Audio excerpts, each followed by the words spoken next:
What's up, everyone? Welcome back to Talktagon episode 16, where we're looking back at UFC Vegas 106 fight night from the UFC Apex this past Saturday. As always, I'm Brady. With me today, Max and Rami. How you guys doing today? Doing good, dude. Unfortunately, my predictions were the worst of the three. I'm perfect. But, it's okay. It's okay. It was still an entertaining card, and that's what I really care about here. Definitely don't watch, and care about the predictions and then texting these guys all the time about the predictions during the card. I definitely don't do that. It's all about the fights here. And it was honestly a solid card, dude. Yeah. Especially the prelims. Like, I actually missed them beginning, but I missed them initially, but then I rewatched them. I'm like, sheesh. They started out pretty good in the prelims, dude. Yeah. It was a pretty good night. Night of fights. I enjoyed the hell out of it. Oh, yeah.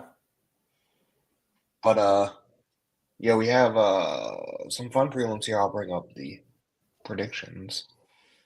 So this fight, the first fight, Luana Pinejo versus Tisha Pennington. I basically saw the last minute, maybe, and the winner because I wasn't home, and then I got home as this fight was ending. So I have nothing for this fight other than I saw a lot of people calling possibly a robbery, but I would like to know what you guys think about this one because I barely watched it. So what do you guys think about the robbery, if there was one? Yeah, I mean... So I want to go with this. I thought there was a robbery at first, but I do want to say that I feel like Luana could have won the fight if she would have utilized more of the body kicks in second and third round. She hesitated too much when it came to the final round. The first round, she was doing well for herself. Second, it was a bit close. Then it started becoming a whole lot of grappling exchanges, trying to clinch it up, take them to the ground, but not a lot of strikes coming forward from Luana, which is why Tisha, when she was landing her strikes, the judges immediately saw, like, come on, we're going to give up points right immediately to her. It could have been a robbery if there was more strikes thrown, but I feel like Luana could have utilized, like I said, the body strikes more and could have, you worked the jab. She stood too much in front of Tisha Pennington and allowed herself to get beat by that. So no robbery from me. I'm a little upset with not being able to get that perfect prediction right there. But I was like, you know what? At the end of the day, Tisha worked her ass off and she perfected her game plan and walked out of there with a win, rightfully so. Yeah, I agree with you there, man. It's she's one of those fighters where she just has so much volume. If you don't catch up, if you don't keep up, then sometimes you're just gonna be playing catch up the whole time, dude. And so not a dominant performance or anything, but solid win. And now that's 2 in a row for her. So getting maybe a little streak going here, despite, being a little up there in age, 35, getting a little streak going here. Yep, and it looks like Max is the only one who picked this one correctly. Let's go. So I was feeling good to start. Pennington, let's go. Yeah, it started off not too good, but started a roll from here. But I actually started paying attention because I got home, and this was a good one to pay attention to. Hung Sung Park versus Carlos Hernandez, and Park won via submission, rear naked choke in round 1. He had good striking, had a nice body lock takedown that landed him perfectly into the rear naked choke, locked it in and got it. Easy work for Park here, and he gets the win. Yes, sir. Beautiful 10-0 now for him, dude. So yep. This guy, I have my eye on him. 3-0 in the UFC now, and all of them are by finish. So people are saying we need more entertaining fighters. Look no further than this guy right here. Yep. All those guys from the Asian region when they're doing what's that thing called? The Road to UFC. Tournament. Road to UFC, yeah. A lot of those guys coming through there are really good, so I'm excited to see that. And I think there's a new season coming soon, I believe, and they're doing it at the PI over there, so that's kind of cool. But yeah, a lot of good talent from the Asian regions, and he is definitely one of them. So yeah, good to see him get a win there. But again, not much to talk about. It was really quick, and we all picked them. So We all got Love one to at see least. that. Love to see that. We all know what we're talking about. Yeah, a little bit. A little bit. That was very confident. Then we moved on to Denise Gomez versus Elise Reed. This was brutal, to say the least. Denise Gomez won via TKO punch round 2. I thought she came in looking like an absolute monster. She looked really good. Good on the feet. She wobbled Reed in round 1, landed some nasty elbows against the cage, took her down, dominated for the rest of round 1. Started round 2, she dropped Reed immediately and then finished on the ground. I thought it was low-key a late stoppage because she was like beat the shit out of her. And then the ref stepped in and she was like bleeding really bad, I think, from the nose and a little bit from the eyes. So she was busted up. But I don't know if Gomez is really good or Reed is just really bad or a combination of both. But I could definitely see Reed being cut, to be honest, because she got absolutely mauled in this fight. Yeah, that was a bad one. I mean, Gomez. It didn't help her at all. Yeah. She has a lot of power, dude. And she has, I think, 3 finishes in the UFC. So the majority of her UFC wins are finishes. So I'm like, this girl is a finisher. So I don't exactly blame Reed. So I think maybe I'm not saying Reed won't get cut, but I feel like the power she's facing is quite hard, especially for that division, let alone any division, really. Yeah, she low-key It was a reminded me cold. of what's her name from PFL, Larissa Pacheco. Yeah, I see that. Yeah. It was a slow start from Reed, and you can immediately tell that Gomez was going there for the kill. First round, she wanted it, she couldn't get it, and then the second round comes in, and she lands that beautiful right jab, and the way that you see Reed's face go from this pure white to purple was disgusting. It's like her face exploded with a pus, and it was just god awful. And I agree with the late stoppage. She was already, as soon as she dropped her and she was already just laying at the ground and pounding. I thought the referee should have called it right then and there. There was no defense for Elise Reed whatsoever. And Denise Gomez, it could be a case of bad fighter, great fighter, but I think it's also a case of just getting better in the UFC. And she keeps racking up these wins. She's trying to get better and better and get herself closer to contention. So I respect that. Gomez is a powerhouse, and she proved that this past weekend. Yeah, fully agree. We then have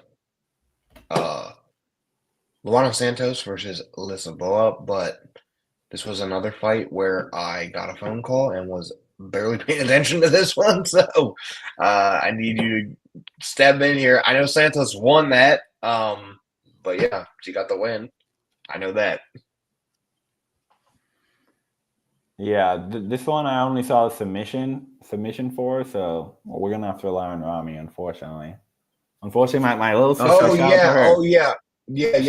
had a dance recital, so shout out to her. I did see this one. So there was an Americana. Yeah, I saw the end of this one. Santos got the Americana, which is the first Americana in women's UFC history. She's the first woman in UFC to win by Americana, so that's really cool. It was weird looking though. Like she was like on top, and I don't know. I almost thought she didn't have a submission, and then she got it. So that was a little strange. Yeah. But yeah, That was I a didn't tricky see one, much dude. of the. Yeah, I didn't see much of the first round of this fight because I was on the phone, but I did see the finish. And you reminded me with the Americana, I did see the finish, but she did get it. So yeah, shout out to her. Me and Rami picked her. You did not, Max. So, yeah, I did see the finish, but yeah, I did not see it coming. But Santos, yeah, me neither. Coming off the loss to Casey O'Neill, I was wondering how she gonna look since that loss, and she looked great, dude. Especially to pull off a submission of that difficulty against someone who has only been submitted one time before, and that was back in 2016. It's pretty crazy. So Santos is definitely on my radar now, and I'm like, okay, Casey O'Neill is more legit than maybe I was kind of wondering if she is legit, but okay, since she was able to beat her, I'm like, okay, she's legit. This girl's definitely legit. And Liz Val will go back to the drawing board, but be a little more careful with those submissions. Fully agree. So yeah, shout out to Santos. We moved on to Yadier Del Val versus Connor Matthews, and Del Val got the win via submission, rear naked choke, round 1. Dominating performance, walked him down, took him down off the. Yeah, he caught his kick, took him down, swarmed him, took his back, and choked him for the win. Easy win for Yadier. Yeah, like really easy. Obviously, as you can tell, I picked Matthews because I did not think it would go this easily for him. I genuinely didn't. But that was dominating. So my eyes are definitely locked in on Del Val now. Yeah, 100%. That was his UFC debut, and can't go much better than that, dude. That was just crazy. Yeah, definitely a dominating performance there. And then we moved a lot of early finishes on this prelims because we have another one coming up. Jared Gordon defeats Thiago Moises via knockout in round 1. Easy. Like both guys, low-key, they just came out the gate and were like, screw it. One of us is going down. And they just started swinging bombs. They were going at it, swinging back and forth. Gordon was – I couldn't tell if Gordon was bleeding or if it was Moises' blood, but I'm pretty sure he was bleeding. And then they were just swinging, and Gordon just dropped him, just put him out with one big right hand, and Gordon gets the win. I did not pick this, obviously, but Rami, you did. You went with Gordon, and you got it here. I've always been a big fan of Jared Gordon. Since about 2017, 2018, I remember watching his story about recovering from drug addiction and getting better, and getting back into the octagon. And he's been screwed a lot. His last 6 fights, he should have won. He should be honestly have a number next to his name. And to start off the fight, they go into the grappling exchanges, wrestling exchanges. I'm thinking to myself, oh, Jared's gonna, try to out wrestle him like he tried to do with Paddy Pimblett, which he should have won that fight as well. But that's besides the point. Gordon came in here, and it's funny how the commentary mentioned, oh, you do not want to mess with Gordon. He has a great cardio. 10 seconds later, he fucking cracks Moises over the fucking head and just puts him to sleep. I was like you talked about his cardio, but then he's just like, dude, wait for my fucking power to come in, and he just put Moises to sleep. Gordon went, I'm glad he walked away with a big knockout win, because if it went to the judges' scorecards, who knows what could have happened in that instance, like how they constantly keep trying to screw him over. Also, a little fun story. Back in the day, Gordon used to follow me on Twitter on my old page, and then he blocked me and then unblocked me because he messaged me saying, "Sorry, kid, I thought you were a bot." I'm like, I'm just a 17-year-old man. I have no idea how it could be a bot whatsoever. He saw my name, he was like, "No one's named Rami. Who the fuck is that?" But I'm so happy for him. First round knockout. We got a lot of early stoppages on this card, and this was just another case of it. And I'm happy to see where it goes next, because he's obviously not going to get cut. He's obviously going to, come back, quick turnaround. He could be on, I would say, the International Fight Card pay-per-view, and I would like to see him take on a prelim match there. Featured prelim, put Jared Gordon in there. I would love to see that. Yeah, that wouldn't be too bad. There was people calling robbery because he did not get a performance bonus, which a lot of people thought maybe he should have, but he did not. The only performance bonus on the prelims was Denise Gomez. So, sorry, Jared Gordon, you did not get the extra 50K. Yeah, what? Yeah, that is weird. There was only one, you're saying? On the prelims, there was 2 more on the main card. Okay, I was about to be like, that is crazy. No. I'm like, they're getting greedier and greedier by the week.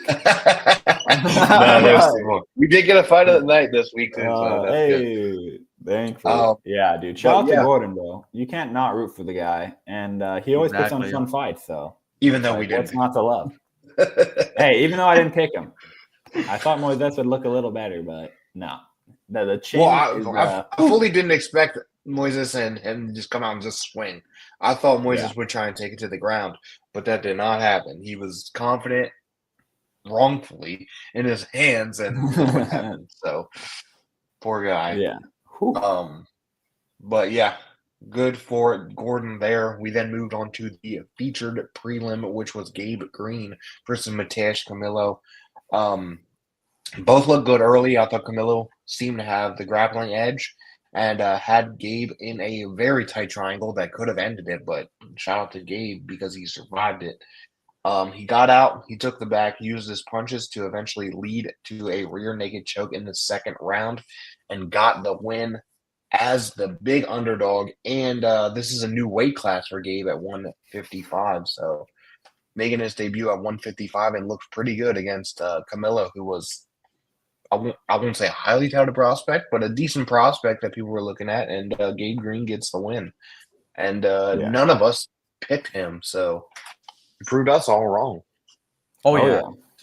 What's crazy about it is that they mentioned that Gabe Green took a 2-year layoff, get himself situated, get himself right, and Camilo, dominating the scene last couple of fights, and he comes into this fight. First round, it's his round. Second round, it starts to look like his, and then everything went downhill. And what got me so confused about this, it could be just a case of cardio. When he had the triangle choke in and he's escaped out of it, took the back. It looked like Camilo gave up just immediately. I'm not trying to be mean here at all. Like, if he ever hears this, I mean this respectfully, but it feels like his cardio, his legs and his arms just completely gave out on him. His back got taken, and as soon as Gabe locked in the choke, I'm not no choke specialist, but like it felt like Gabe. Like once he synced in the choke, that Camilo just tapped out immediately. I was like, you didn't want to, and even Bisping mentioned it was like the choke wasn't even tight. He could have survived for a couple more seconds, and I was like, I agree, but Gabe Green came in here. He wanted to bounce back in the best way possible. A 2-year layoff, it could add a lot of rust on you, and you never know how you're gonna go into this fight. And everyone expected him to lose. We expected him to lose, and then he came out. He shined on bright, and he got the choke. And congrats to him because fuck, I didn't pick him. You didn't pick him. Max didn't pick him. None of us picked him. Yeah. We all thought that Gabe Green, his number was outnumbered. That was it. Yeah. But that's the beauty of the theater of the unpredictable. You can never truly know what you're gonna get out of MMA, and this is just another case of it. Whether it's Gordon getting a first round crack or it's Gabe Green coming out of nowhere for that big rear naked choke. It's just a beautiful sport that we can be able to witness without fucking judges getting involved and ruining the whole fucking thing. It's perfect. It's perfect. Exactly. Well said. And yeah, dude, it is crazy, like you were saying. 2-year layoff, coming off 2 losses in a row, to really solid guys. Ian Gary and Brian Battle back to back. That's a tough schedule, and unfortunately he lost both of them. But man, what a show of resilience. That triangle was so tight, bro. You could see Green's like veins popping on his bald head, bro. Like it was absolutely disgusting. I thought he was gonna tap for sure. So yeah, I don't blame. I understand why Camilo was so tired after, dude. I'm like, he probably was using all of his force on that. I have no idea how he didn't pop his head with how much veins were showing, bro. I'm like, this is over. I'm like, all right, this is a win for me. I'm like, okay, Moises got knocked out, but okay, we go back in the win column. This is what I'm saying, where I care too much about the predictions. And then Camilo's like, oh no, the choke's not there. And Green, man, it was over from there, bro. Beautiful work from Green, dude. What a comeback just in like 1 minute. It went from him being choked out, like about to tap, to, I just made him tap easy. Crazy. Yeah, I feel like I don't know if he gave up, I guess, but I feel like people panic. Like once you get choked, they because there's some fighters who have said it before, they'll rather get choked out, like actually taken out.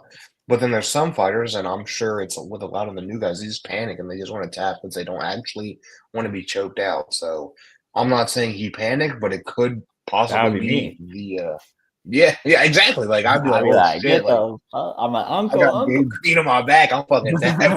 Like, For real. And that's another thing too. I'd rather tap than get brain damage. You know what I mean? Like yeah, Oh, yeah. that's it's yeah. an easier way out of a dangerous fight. Just tap out, brother. There's no shame in that.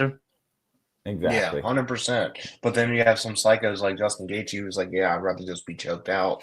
Okay. Fucking put me to sleep, pal. Put me to sleep. Crazy. But yeah, so shout out to Gabe Green. We ended the prelims with me in last at 3-4, then Max at 4-3, and Rami at 5-2. So we're always like one off of each other, but hey, we're getting It's there. so beautiful. It's so beautiful. We just need to combine brains. Would be perfect. Yeah, Besides Camilo. Camilo would be the only one we fucked up on. We then moved on, of course, to our main card here, and me and Rami had a big one here on the main card. Very fun one to kick us off. The 4 fight. I'm like, this is so short. Yeah. So before we get into the card here, Paul Craig versus Rodolfo Bellato was supposed to be the co-main event, and like right ahead of Myron Santos versus Sadiq Youssef, they announced that the bout was canceled due to medical issues on Bellato's end. We now come to find out that it was because Bellato has herpes. Which I want to clarify. I saw a lot of people saying like, "Oh my God, I would never want to fight him. They should cut him."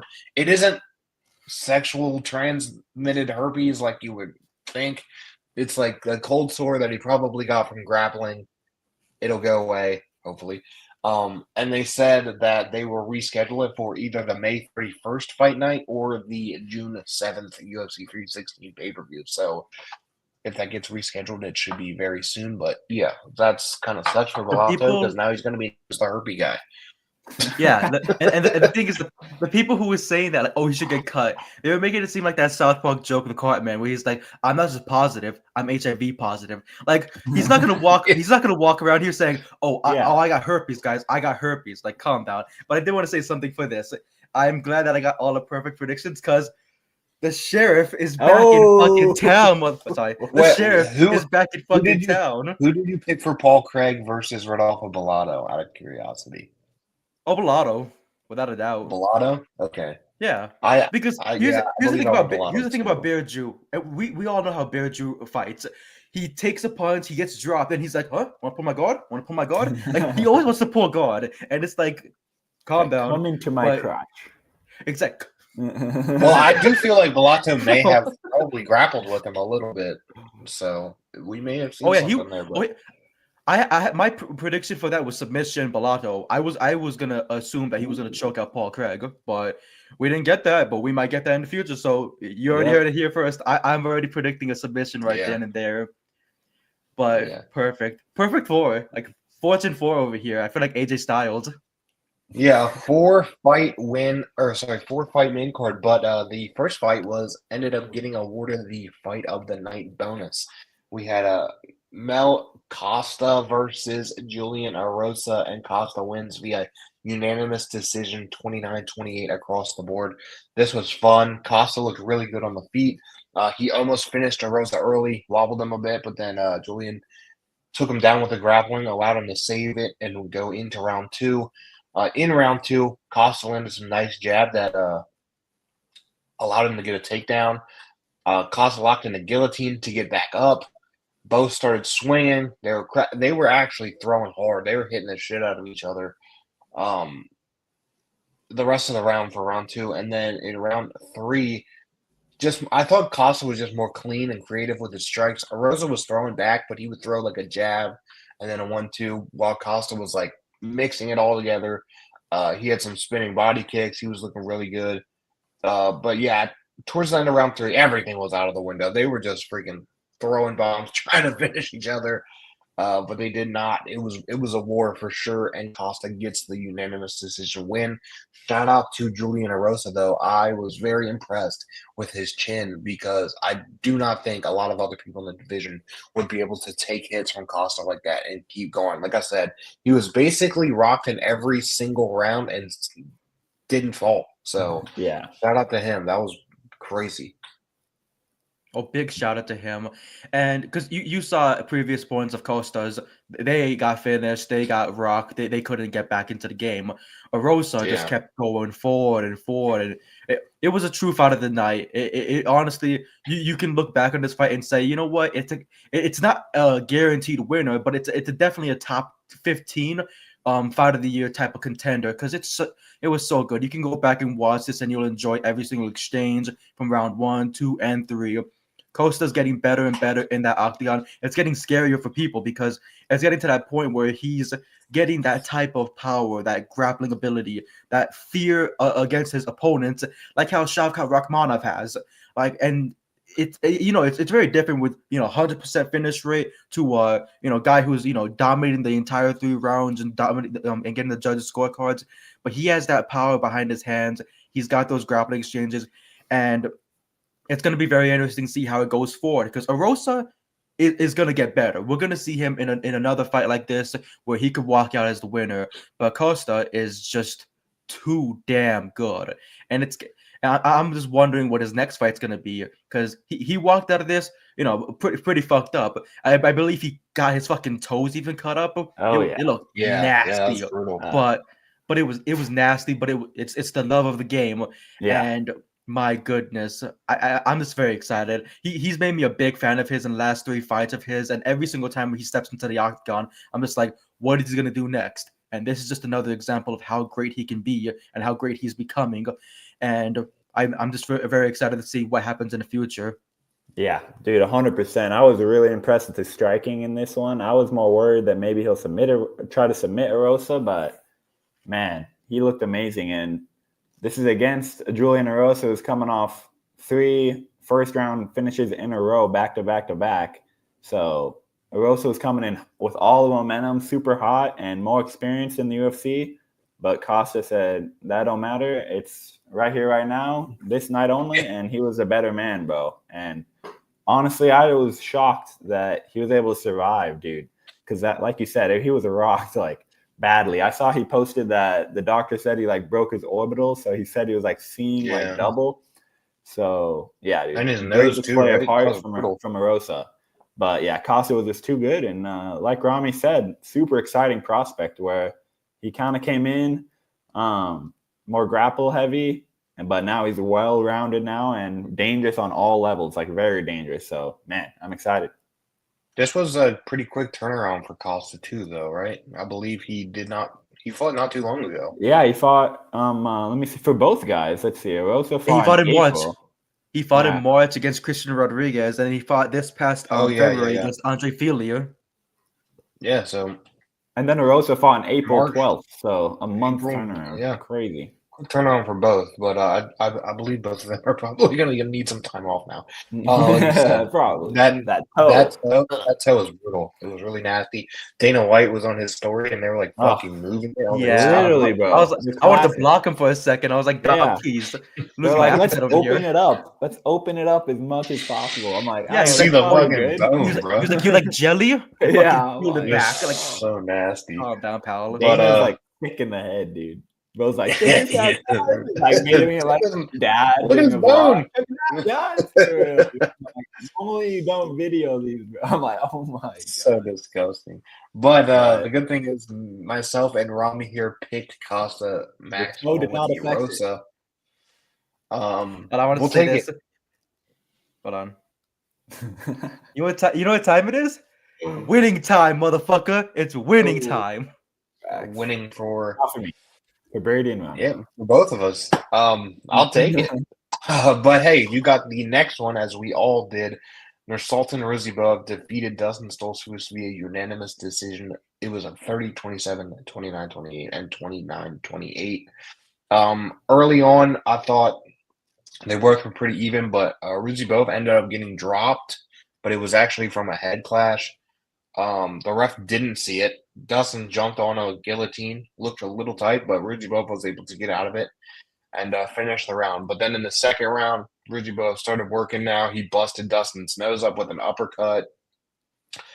He did get away with a little bit of fence grab, but hey, I'm giving it to him even because of the head clash in round 1. Right. Even exchange.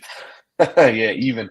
But yeah, he ended up on top of him, had some nice ground and pound. Round 3, nice striking. But I just thought Ruzabov was ahead on the feet. Dustin did get a takedown, had a few submission attempts, but got nothing from it. Close fight, but I agreed. Ruzabov gets the win. Yeah. Yeah, decent performance. I wouldn't say it was anything crazy, but decent performance. Nice win for Ruzabov. Yeah, Stoltzfus is one of those guys who is really win-loss fighter, but he's gonna make it tough for you. He's gonna at least try his very hardest every single time, and he'll throw some bombs. For real. He wasn't really landing much to this fight, but he wasn't really able to get in. Ruzabov is just so huge, bro. It's like these guys aren't really used to facing someone that build, bro. I'm like, most of these guys are already tall. Like Stoltzfus is not a short guy or anything, but then Ruzabov is just a freaking massive. So it's definitely tricky for these guys where it's like they have to change up their style. But yeah, Ruzabov was the better guy for sure. Much better. And Ruzabov is over there training with the Sean Brady team. So his wrestling is gonna be on point. He's gonna be able to defend grappling. So it's gonna be rough when he's such a big dude. I know, dude. He has so many fights. People. Insane. Yeah. Literally 36-9-2. So I'm like, this guy has all the experience in the world. Just needs to keep the momentum going. He had that little setback against Buckley. But hey, Buckley looked really good ever since. So Buckley's no shame in losing to Joaquin Buckley. So this is now 2 in a row for him ever since. And yeah, dude, this dude's a big prospect, to say the least. Yeah. And like I said, we all picked him, so we'll take that. And then we moved on to what we thought was going to be the third fight of the night. Ended up being the co-main event of a 4-fight card. Fucking Hercules. Myron Santos defeated Sadiq Youssef via unanimous decision, 29-28, 29-28, and 30-27. This was a good start from Santos. He stayed at range with the jabs and leg kicks, which I thought was smart. Sadiq tried for takedowns, but Santos was able to stuff them and get away. I thought the defense from Myron was good. That was like what I was most impressed by was his defense. The offense I thought lacked a little bit. I was pretty torn on how they would judge it, to be honest, but I could see them giving it to Myron.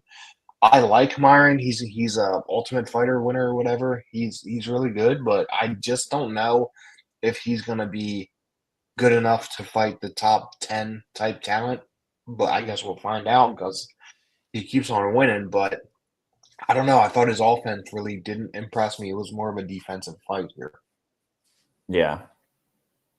I mean, I don't blame him sometimes when Sadiq's in there. He has some big power, but yeah, it was definitely a kind of a strange fight, like you said, kind of a hard one to score. But I definitely do agree with the decision where I think he was just a step ahead the whole time, but not a lot of crazy damaging shots. And I thought it was interesting how this is at 155 because he looked definitely a little bigger at this weight. Yeah. He definitely has a little bit of an interesting build where he's like not skinny, but then he has these really rangy limbs. So I think that could suit him well because Youssef is pretty big guy. He also is moved up to lightweight recently. So both these guys are coming up from featherweight. And I feel like Santos kind of didn't look out of place either. So I'm interested to see how he looks versus like a true lightweight where Sadiq was moving up. But yeah, dude, solid performance. Sadiq kind of on a bit of a downward trajectory now, but I still think if he can put it all together, he can have a comeback. But yeah, it's now 3 losses in a row for him. So against really Myron, good. They asked Myron if he were gonna move back down, and he kind of seemed unsure. So I don't know if he's staying up or he'll go back down or not. So yeah, I don't know. I don't know if the cut is maybe a little bit of an issue. Yeah, I don't think that's what it's really all about. It's all about seeing like how the cut is and how you feel up at this weight class or feeling down at bantamweight. A lot of people would rather, go up a weight class because they're able to eat better, feel better, wake up on the morning of the fight day and be like, okay, I can go in here and not feel too dehydrated. With Santos, he was playing like in basketball, like instead of playing the pick and roll, you're playing defense, trying to steal the ball. He constantly had to keep his hands up over and over, blocking off a use of power shots. The first and second round, he Santos was doing amazing, and then he started to slow down, and that's going to be where many people are going to try to see an advantage of that. You can either get an advantage where, third round comes, your opponent's tired like Santos, and if you're a great wrestler, you can take him down, get the back, and get the submission. Or if it's a 5-round fight, those next 3 rounds are going to be very detrimental towards your cardio, towards your combinations, and your power for Santos. We're going to have to see that tested out in the future. I don't think he's going to get a 5-round fight in the future, like in the next year or so, but it's all about working your way up, getting better and better. You're put in this co-main slot, you win, and now it's all about, what happens next. Santos has been doing well for himself. Yusuf has, like Max has said, 3-fight losing streak. It's not looking good, but he's not going to get cut. We all know he's going to be fighting in maybe next 3, 4, 5 months or so. You know how Dana White is. He's like, you know what? You want to fight? Wait, somebody pulled out. Get the fuck in here. But Santos, I do hope to see him in the octagon soon, because it's all about getting tested. If you stay up the weight class, you're going to be tested even more, because that cardio is going to have to be worked on a lot. You go down the weight class, and now you're going to have to start in a pattern where a lot of these guys are very hungry. Whether you're in bantamweight, featherweight, or lightweight, these guys are just too damn hungry. And these are the most hungry divisions I possibly see in the UFC. Every time we see one of these 3 division fights, it's just too much for a lot of people. Welterweight is, it's pretty cool with it, but lightweight, I feel like there's just too much going on. It's just too good for us. But I can't wait to see what Santos does next. And that's pretty much it. Yeah, I like what you said though, Max. I think he should not. I think he should give it one crack at this weight, but fight a legit lightweight to see how it feels. Like fight someone who's 155, so then I like that. Yeah, because Sadiq, he's just coming up. He fought Diego Lopez in his last fight. So yeah, dude, I'm just seeing their height, bro. Someone is capping. It says that Sadiq is 5'9" and Santos is 5'7". They look the same height to me. So I don't know who's lying. I think Sadiq's lying. He's lying. He's not that tall. Yeah, I'm like, what? I'm like, that seems a little taller than I expected. But yeah, dude, shout out to these two. These debut lightweights. So yeah, it was kind of a weird one to judge. Like it's like kind of like we don't have a good measuring stick to how they normally look against lightweights. So yeah, kind of a hard one. And to be honest, same thing I said with Santos here, I think could be also used for Yusuf. Maybe fight a legit lightweight and see how you look. Because Santos is a weird one. You go in there expecting a lightweight, and you're actually just fighting a featherweight who's 155 and shorter than you apparently. Yeah. I think he should fight a lightweight as well, just to see how he goes out. Yeah, 100%. But not a lot of damage taken. This should be fun. Max picked Yusuf here while we picked Santos. We'll take it. We're on fire right now. You guys got one more to go, and as you can see, we all got the main event. So the main event, Michael Morales, still undefeated Michael Morales, defeats the legend Gilbert Burns via TKO in round 1. Right when the fight started, I thought Michael looked bigger, faster, and taller, clearly taller. But I thought he looked more stocky. Gilbert looked solid though at the beginning. He was landing some nice, solid shots, but he was kind of staying back, which I fully understand. If the guy's, he got scary power and he ended up showing it. Nice. He tried for some wrestling, and that's where I was like, this is where we're gonna see Michael Morales get tested, because Gilbert Burns is fantastic on the ground. But he did not let him take him down. He stifled it. And then he pushed him off and then finished him right on the feet, almost right after. Just a barrage of ground and pound. The referee stepped in. Beast. Still undefeated. Michael Morales. The 18, 19-0, looking good. I think it's 18. Just really good for Michael Morales. I am super high on Michael Morales. If there's one prospect I could put all my money on, it's him. And this is a huge stepping stone for him against Gilbert Burns because now they're talking about one more. Maybe he could be next for a title, so that's huge. But obviously, we'll get into it in a second. But I did want to note that this is kind of like a victory lap because I saw a lot of people online saying Gilbert Burns was going to run through Michael Morales and show him levels when it came to the ground game. And Michael Morales said, "Fuck you. I know how to defend a takedown. It's over." I do want to say I love Gilbert Burns. I like Gilbert Burns. He's a great fighter. He's a legend.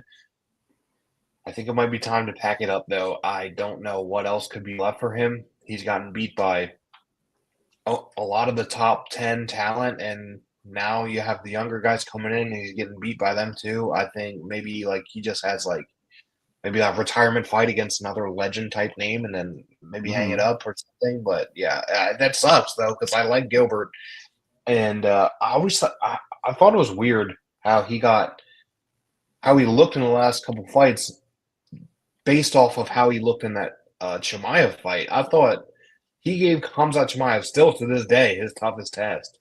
But then against everyone else, he just looked terrible. So I don't know. That was weird. It was And really the thing weird. is, about that Chimaev fight, we all thought that Gilbert Burns won that one by a good edge. But then after it, he fights Neil Magny, beats him. Then he fights Jorge Masvidal, beats him. And then it just starts going downhill from there. He proceeds to lose to Bilal Muhammad, which I think he broke his hand in that fight. Then he fights Jack Della Maddalena, who's now the champion, loses that fight. Then fights Sean Brady, who's now a contender, soon to be contender for the title, loses that fight. And then now he loses to Michael Morales, who was ranked number 12, I believe. Gilbert was ranked number 8. So now, Morales gets the top 10 number. And like you said, maybe 1 or 2 more fight, I think, because his next fight could knock him into the top 5. And then it's all about really who do you beat next to get that title fight? Because this division, welterweight division, is just so fucking stacked. It's beautiful. It's like this is what I want. You don't know who deserves a title fight because it's like everybody kind of has their own way of saying, "Hey, I've earned it," but it's beautiful. What are you gonna say, Ray? This is what I wanted to talk about though, because now there's a lot of discussion. So you have Michael Morales, who just won and could possibly one more and get a title fight, but then you have Ian Gary, who was a backup fighter for the JDM Bilal fight that just happened. Then you have Dana White saying that Islam is for sure next. And then you have Shavkat, who's going off an injury, and then you have the winner of Usman Buckley. And then Sean Brady, who beat Leon Edwards. So it's not a bad problem to have, but there is a problem that you have too many contenders. And none of them, I don't think, want to fight each other. And that's the issue because everyone's like, well, I'm next for the title. I'm next. The only person that I saw willing to fight was, and props to him, Sean Brady. Sean Brady said, hey, I know there's a lot of contenders. I'll fight Ian Gary, and we'll make the contender fight. But I don't think Ian Gary wants that fight because he just wants a title next. So it's like, what do you do? I don't know. I genuinely don't know. Islam is clearly going to be next, which I disagree with, to be fully honest, because if you have this many contenders and you're like, well, the next is actually going to be a lower weight guy coming up, I think that's not the best look. But I understand, obviously, he's a dominant champion. I get it. But I would be more inclined, like, when 155 didn't have many challengers because Islam was beating everyone, so they brought Alex up. Okay, that makes sense. But welterweight has so many contenders. We don't need the 155 guy coming up right now. Let Islam go and fight Armin. Let him fight Charles or whoever the hell else down there. Let him fight Ilya. Like, that's what we want to see. I really, really think that they should have booked Islam Ilya for International Fight Week because JDM just fought anyway. So Islam's still going to have to be waiting. And then it's a weird position to be in, really weird. So as far as who's next after Islam, I have no idea. It reminds me of a few years ago when Conor moved up to lightweight and fought Eddie Alvarez for the championship. And everyone was complaining because they're like, but Khabib is right there. Tony Ferguson is right there. There are these guys who are strong contenders who are right there who should be fighting Eddie Alvarez for the championship next. And Dana White's like, yeah, but I I got the champion right here. He wants to fight. And this is Yeah. also Conor, who was coming off of his last 2 fights were a loss to Nate Diaz and then a win over Nate Diaz. It was like, and at welterweight as well, they were like, you earned yourself a lightweight title fight. How did that work out? Like, Islam is also in the same situation because it's like you've won at lightweight, you've dominated the scene, yeah. But that doesn't mean you can go up to welterweight and just fight for the championship. You gotta at least fight somebody. It's the same with like Topuria as well. I say this respectfully to a lot of fighters. If you move up to a weight class, you need to fight the person. Like, look at Pereira. Pereira went from middleweight champion, loses to Izzy. Who does he fight first? Jan Blachowicz. He took one of the strongest challenges that there possibly was. The guy who beat Izzy, and he said, I'll beat his ass. He got taken down in the first round. What did he do for the next 2 rounds? Obliterate him. Wow. Yeah. Maybe it's because he was given a strong contender and was told, hey, make it work. Turn chicken shit into chicken salad. And he fucking did it. Yeah, I think that's actually a smart idea. I think if Islam were to move up instead of getting a title fight right away, because JDM is going to take a little bit of time off at least. How about Sean Brady versus Islam? We get a wrestling match there. I was just about to say that. I was just about to say that. Sean Brady versus Islam, and then we'll see who. And they got to fight it out, because then if you're speaking them that way, if Shavkat, obviously we don't know when he'll be back. Shavkat already beating Gary, so he should be ahead of him. And then Shavkat can get the next, and then Islam and Sean Brady. But that's obviously not the way they're going, because Dana seems pretty adamant that Islam is next. The one thing, though, that we talked about last week and we weren't sure of, we now can confirm that Islam did vacate the title. So he's not going to be a double champion. He vacated the title, and we now have Ilya versus Charles Oliveira for the 155 belt at International Fight Week. So we will have a new 155 champion, which I'm not mad about. At least if they moved, I'm glad that if Islam moves up and gets this fight, at least we're still going to have an active 155 champ. That's at least one positive out of this. Yeah. God bless about that, because Charles, everyone's wanted to see his journey back, to come back into the championship picture, and he's worked his way up. He went from getting his fucking hairline pulled back from all these elbows and getting completely destroyed to getting his way back up into the title picture, and I'm happy for him. Ilya, I have no problem with him getting this title fight, because he's kicked ass. He's done it all. He knocked out Max Holloway, fuck, and then he knocked out Volkanovski, and just like fuck.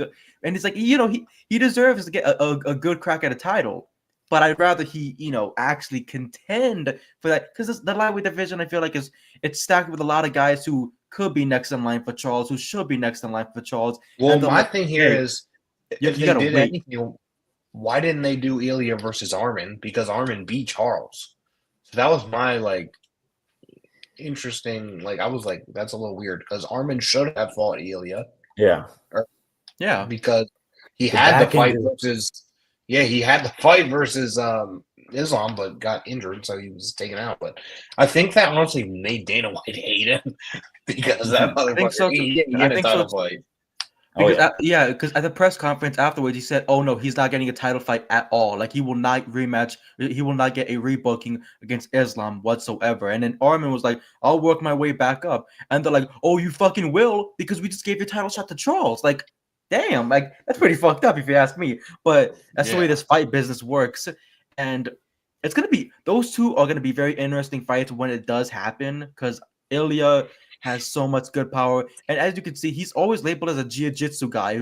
So for him to go against someone like Charles Oliveira, it's gonna be very interesting to see how those two styles match up, or if Ilya just keeps standing and makes Charles fear that jab. And then at welterweight, Islam is a wrestling machine. He's not gonna say, "Hey, go Canelo," in any instance of this fight. He's gonna go for the takedown. He's gonna sweep him off his feet, and he's gonna go for those elbows or just a submission game on Jack Della Maddalena. And that's the thing with Jack. Yeah, you're a champion, but your back just got even heavier than before, because you finally beat Bilal. You finally did. You know what? I did what everybody wanted me to do, which is kind of crazy, but I did what everybody wanted me to do. And now I got to go against guys like Morales, guys like Buckley, Brady, Ian, all of these guys who just want to take your fucking head off. And it's great. The one division is great. If only they actually use this WWE partnership to their full advantage, because Money in the Bank is coming up. And could you imagine a 6-man ladder match between 6 fighters, like a knockout punch going on the way to the ladder? That's and how you gotta get the. And wait, what's Ngannou doing here? Fucking runs into the ring, takes out everybody with a lariat, goes up to the ladder, takes the briefcase. Dana's all screaming his eyes out. What's going on? And then we just don't hear from the briefcase ever again. I could see it happening. We definitely need someone to kind of establish themselves. I do think, early prediction here, I guess, but I do think that Islam wins. I also think that Ilya Topuria wins. And then I think they have Islam move back down and they have the big champion versus champion fight. I do also believe that Charles isn't going to be easy. Like a lot of people think that Charles will be easy because of the size difference. Charles is already long and tall for his division, and Ilya is pretty short. So I'm interested to see that. But I do think if Ilya connects on Charles, sadly, he's going to put him to sleep. If Islam could drop him, if Gaethje dropped him, I think Ilya Topuria finishes him, sadly. But it is what it is. Yeah, hey, like you said, it's not a bad problem to have with all these contenders. Nope. As long as they'll actually fight each other when they're waiting. Yeah, and Michael Morales did say he's willing to fight someone else. So yeah, 100%. And like as far as I'm concerned, the only guys that really deserve the title shot, I'm like Shavkat because he was literally about to, and then I'm like Ian Gary doesn't. I'm like, bro, you lost to Shavkat, and then Protez is a good win, but I'm like, you're literally crawling on all fours in round 5 against someone who had never gone 5 rounds. I'm like, imagine someone who has experience going 5 rounds and you're crawling around like that. I'm like, bro. So I don't consider him ready. I think it's a scary matchup for him if he does face off against Sean Brady, because if Sean Brady did what he did to Leon Edwards, then Ian is going to be in for a long-ass night.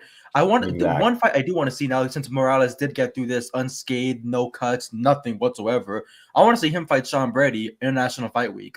You know what I mean? Those two power punches, that's crazy.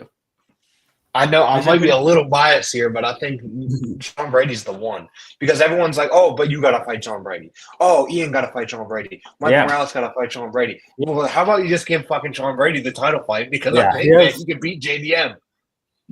Yeah, but it's like I feel like he definitely has the best win in Leon. At least he destroyed Leon. Wise. Yeah, it's like.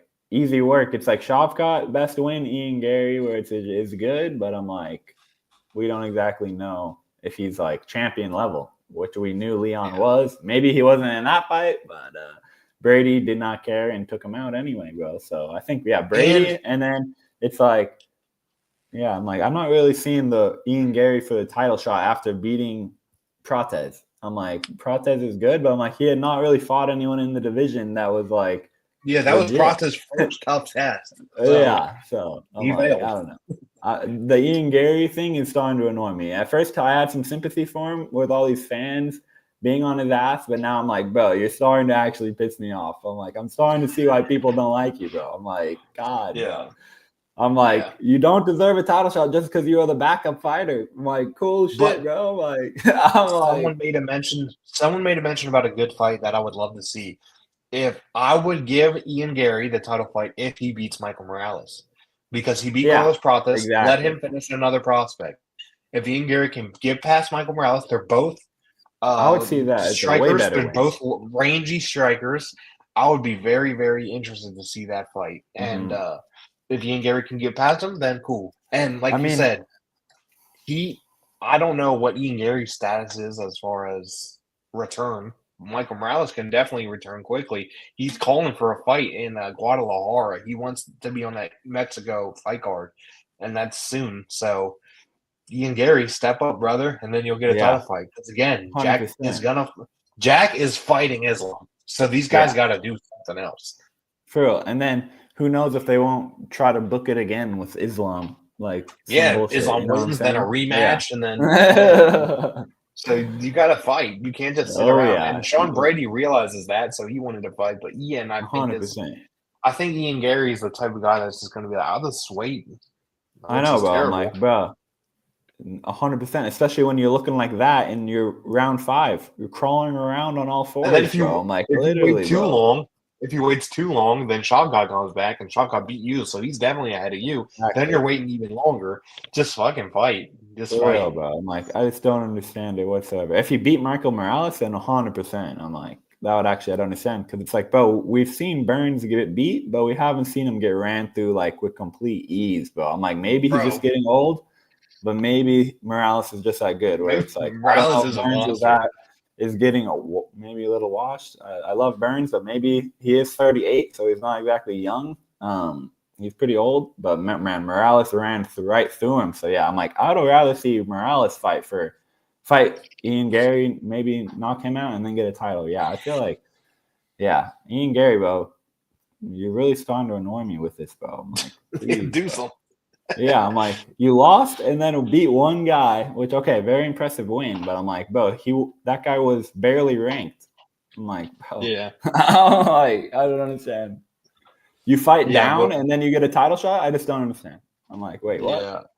And then we have what I do know, I do want to say this. What I do know is that while everybody's like debating and saying, I deserve this fight, I deserve this fight, I deserve this fight, there's a bat signal in the air, and it's not the Batman logo. It just says remember the name. Because Bilal Muhammad still deserves a rematch clause in all of this. That's the thing, though. He won't get it if Islam wins because they won't fight. So then he's just waiting for someone to beat Islam. So because if anything, he's moving up to 185. Exactly. Yeah. Move up to 185. Pereira moves down to to middleweight, and we get the dream fight. We get the dream fight. Muhammad Pereira, give it to me right now. I'll take it. I'd see Bilal round 1 knockout by head slam knockout. Parlay that shit right now. Yeah, but it is an interesting problem to have. I think Michael Morales.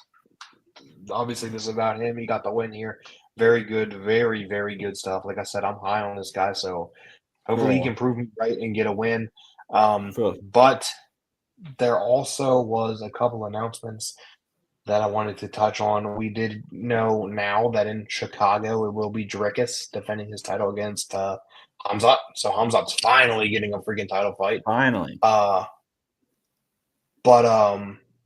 DDP went and said that he doesn't think it's going to happen because he thinks Hamzat's going to pull out. So we'll see if he does. But then the big news. Oh, by the way, Michael Morales did get a performance bonus. I forgot to say that. And Arosa versus Costa was fight of the night. But the big news was that on this card, they announced while he was in the crowd that Patchy Mix is signed to the UFC and officially will be fighting Mario Batista at UFC 316 after Chito Vera pulled out. So Patchy Mix, the former featherweight champ in Bellator and then went to PFL. I think he won one time in PFL, and they wouldn't book him for a fight because that's what the hell PFL does because they're dumb. And now the guys are jumping over to the UFC. This is the third guy now, first MVP, then Pitbull, and actually technically the third guy and fourth person because Kayla Harrison, and then now Patchy Mix. So Patchy Mix is now in the UFC and will be fighting Mario Batista on fairly short notice. I wouldn't say it's short notice, and Patchy Mix says that he doesn't think it's short notice either because he was already training in hopes to get a fight somewhere because the guy hasn't fought in literally over a year. It was May of last year that he fought, and now he's in the UFC, so that's really cool. I do want to get some quick thoughts about Patchy Mix in the UFC and against Mario Batista. Let's go, baby. I'm hyped about this, bro. I feel bad for Bellator / PFL. I'm like, you guys are completely fucked. I'm like, I had some hype when you guys acquired them, and then they're like, let's keep doing the season format. Thank God they finally got rid of it, but now the guys are gone. Now they're doing a tournament. Yeah, exactly. Now they're doing a tournament format, but I'm like, bro, how about you just model it like a regular fighting thing? I'm like, I like the prizes. Like, okay, maybe just the tournament works. I like how you actually are paying them. Like, you can actually become pretty wealthy off of if you actually won the season, but that's only a very small percentage of the fighters where it's like, yeah, you have to win all that, and you have to fight like 4 times a year and be healthy enough to fight in all those fights. You know what I'm saying? So I'm like, it's just a very weird setup. So yeah, I feel bad for them, but yeah, I'm happy for Patchy Mix that he's able to fight, bro. I'm like, this is just bullshit that these guys aren't able to get fights, and they basically have to force their way out when it's like, bro, these guys should be your most valued things. Exactly. Like, why is he not your top guy in the division? What are you doing? For real, bro. I'm like, they just don't know how to promote anything, bro. So I had some hype, but now I feel like they're completely fucked. But yeah, shout out to Patchy Mix. I'm glad we still will get to see him fight. For real. I'm like, it's just so I see why they're all annoyed at them. Because dude, then Don Davis goes and posts a picture of Patchy Mix in UFC and is like, that's our guy. Bruh, no it ain't. You didn't fucking use the guy. Are you weird? For real, well, that's our guy. I'm like, I bought his promotion and then screwed him. That's my guy. Yeah, like, what the fuck? That was so stupid. I know, but it's a complete fucking shit show. For real, bro. I had hope, but no. It's just a complete failure. And when they bought Bellator, I was like, yes. I'm like, these guys can combine forces. This is going to be a crazy roster. No. They're like, we're just going to not use anyone and not put on any fights. So, yeah, complete failure. They really said to themselves, hey, we'll give you a PFL versus Bellator card once, and that's one time. And then we're gonna give you PFL Europe with 22 fights in that day, and we don't even know what the fuck to do with these guys. Yeah, it's like, literally. What are you doing? Like, you crackhead. Like, what the fuck is going on? Huh? PFL is like one bad move away from being the GFL. So yeah, at least they're not there yet. I'm like, the only good fighter that they have. The only good fighters that they have are their women's fighters, bro. I'm like, their men's division. And they haven't gone in, but they don't fucking use them. Yeah. Besides Ngannou, yeah, exactly. So, what the fuck? We haven't heard let's not forget Jake Paul. Remember Jake Paul? Oh, yeah. Oh, my. Yeah, and they just lost. It's gone downhill ever since that. I don't know if you guys but there was news that I low-key had to report on. But, actually, dude. Clarissa Shields is no longer in the PFL. I saw that.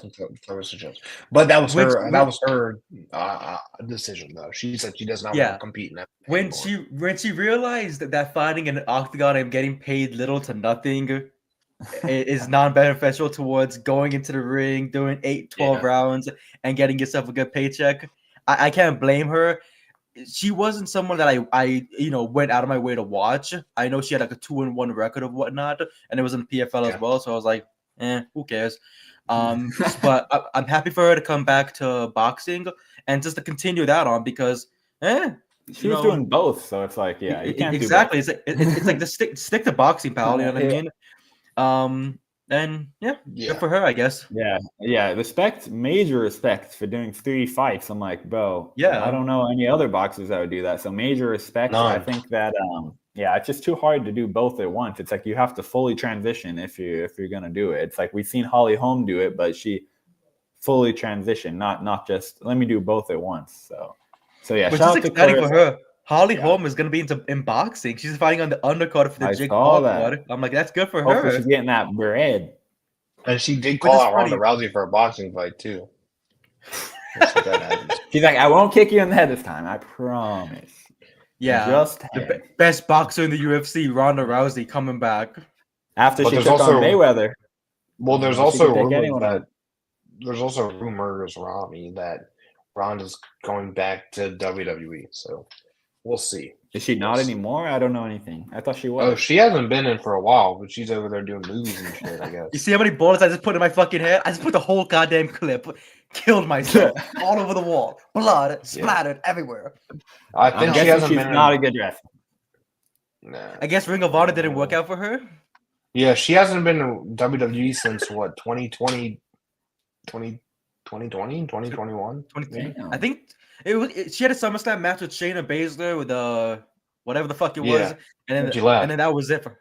And then she left. I think that was in 2022 or 23 or whatever the fuck it was. I don't know. When she left, I was like, cool. I don't. It doesn't do anything bad for me. For my viewing every single week. When I saw that tweet yesterday that potentially she's gonna be coming back, I put another clip in my head. You're like, no, another one.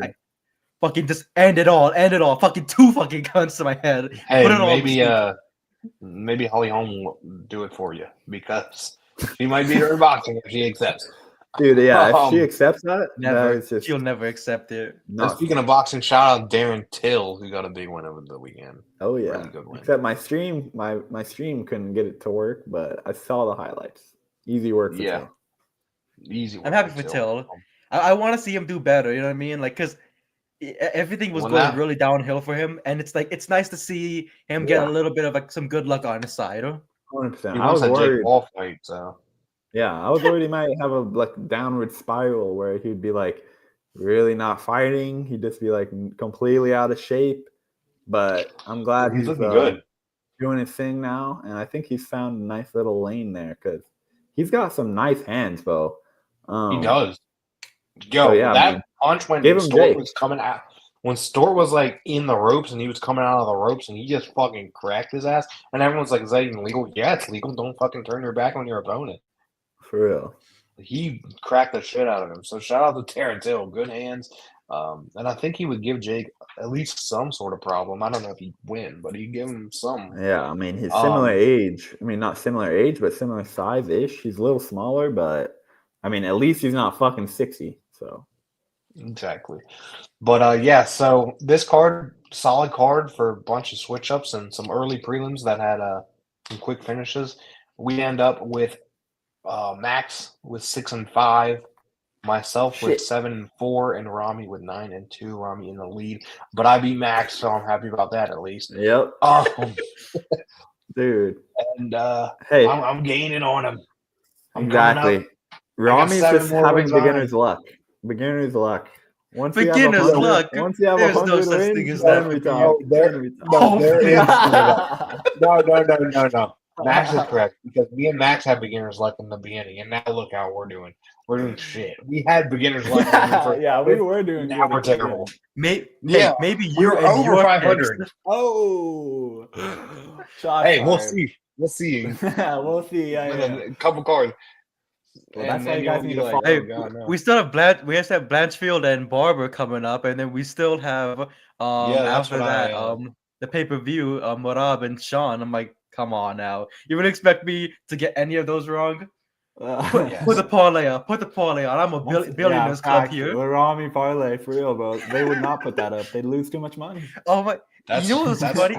I don't remember the Dana White Contender Series. That guy, the one who used to do the parlays, the bets, and he would always lose them. Yeah. His name was Giovanni the Greek. Oh, you will never get it wrong. You will never get it wrong. And everybody got their picks wrong. Real, bro. He's like, I'm seeing a lot of value here. Yeah, that's why I was fucking. Dude, that's why I was running Contender Series because I was betting everything against what he said. Really? Yes. That is so fucking good. I'm saying, Giovanni the Greek, nah. Rami the Palestinian, exactly. I think that could be like your billionaires club right now. Exactly, guys. For real, I mean, just look at the proof is in the pudding, bro. Rami's like Mystic Rami right now. So he's in the flow state. I'm gonna ask for his picks first next week and be like, all right, let me just but well, actually, it won't be next week because we don't have a card next week, brother. Yeah. We have a break. We gotta wait. We are off next week, and then vacation time is this May 31st. We have UFC Fight Night, and guess where it is, Max? Your favorite place, the warehouse, Dana's warehouse.